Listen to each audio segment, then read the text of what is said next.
Bom dia a todos os irmãos e irmãs do Dharma, Amitofo. Hoje continuarei a expor para vocês o conteúdo do livro Sendeiro à Buddhidade, do Venerável Mestre Yin Xuan.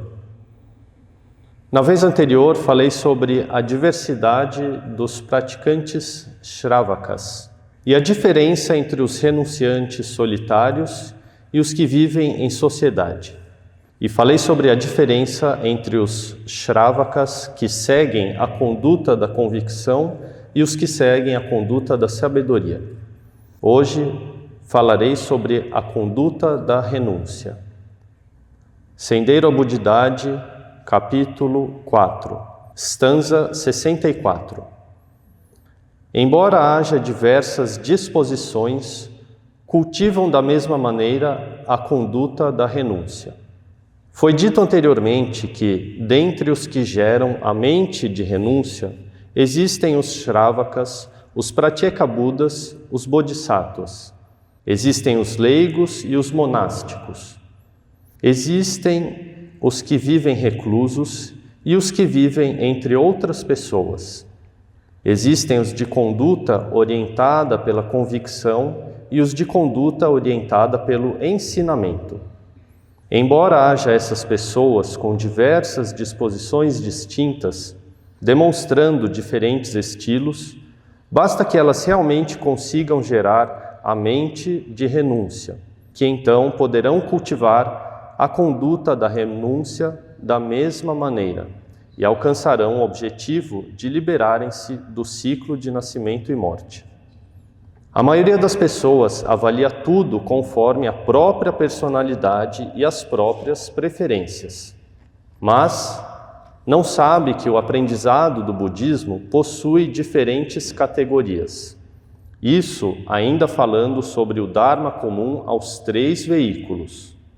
Aquelas que enfatizam a convicção consideram que as pessoas da conduta do ensinamento, que se concentram em investigar o significado dos ensinamentos, não cultivam a prática, mas consideram a si mesmas de disposição aguçada. Aquelas que enfatizam a compreensão da sabedoria, consideram que as pessoas da conduta da convicção praticam cegamente. É possível que pratiquem cegamente, mas vai depender de como foram instruídas pelo mestre. Também há aquelas que preferem e enfatizam a prática eremita, elogiam a vida rigorosa e ascética. Inclusive, dizem que a prática deve ser dutta, ascética. A morada deve ser em aranya, floresta. Isso significa morar em lugares isolados, desprezando assim os bhikshus humanistas. E aquelas que vivem entre outras pessoas frequentemente também desprezam os bhikshus reclusos, dizendo que são egoístas, que só beneficiam a si mesmos. Assim como os leigos e monásticos, que com frequência, devido a diferentes pontos de vista, também se menosprezam mutuamente. No passado, o budismo enfatizava a vida monástica. Não importava se o discípulo era capaz de adaptar-se à vida de monge, se conseguia viver satisfeito com poucos desejos, se sua mente era capaz de não ter muito apego em relação aos bens materiais e laços familiares. Muitos renunciaram à vida familiar, mas a maioria tinha temperamentos inadequados para seguir uma vida monástica, o que rebaixou o padrão do Sangha. Se não era para disputar por reputação e benefícios, então era para buscar uma vida de desfrute. Sob a bandeira da difusão do Dharma e benefício aos seres, na verdade, estavam disputando por território e conquistando poder, ou reunindo discípulos e ganhando mais devotos. Tudo o que não tinha relação com o Buda Dharma, criando assim a má consequência da cisão no Sangha. Talvez, se tivessem se tornado discípulos leigos, teria sido ainda mais apropriado e poderiam cultivar e acumular mais méritos. Em resumo, no aprendizado do budismo existem diferentes disposições e diferentes estilos. Portanto, deve-se respeitar os outros e, antes de mais nada, deve-se conhecer a si mesmo. As 4 nobres verdades e o surgimento condicionado.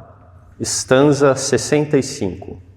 O Buda falou sobre o sendeiro da liberação, as 4 nobres verdades e o surgimento condicionado. Todo o profundo Buda Dharma, por consequência, é revelado. Primeiro, vou esclarecer sobre a estrutura geral do Dharma transcendente comum aos 3 veículos. Os ensinamentos falados pelo Buda, embora sejam ensinados seguindo as disposições dos ouvintes e sejam imensuráveis e ilimitados, no geral, no que se refere ao sendeiro da liberação, este não está fora dos ensinamentos das 4 nobres verdades e do surgimento condicionado. Além destes ensinamentos, não há Buda Dharma transcendente. Verdade é algo não invertido, não errôneo. Por isso, também tem o significado de algo autêntico, correto. O ensinamento transcendente do Buda é baseado nestas 4 nobres verdades: o sofrimento, o acúmulo ou origem das causas que geram o sofrimento, a cessação do sofrimento e o sendeiro que leva à cessação do sofrimento.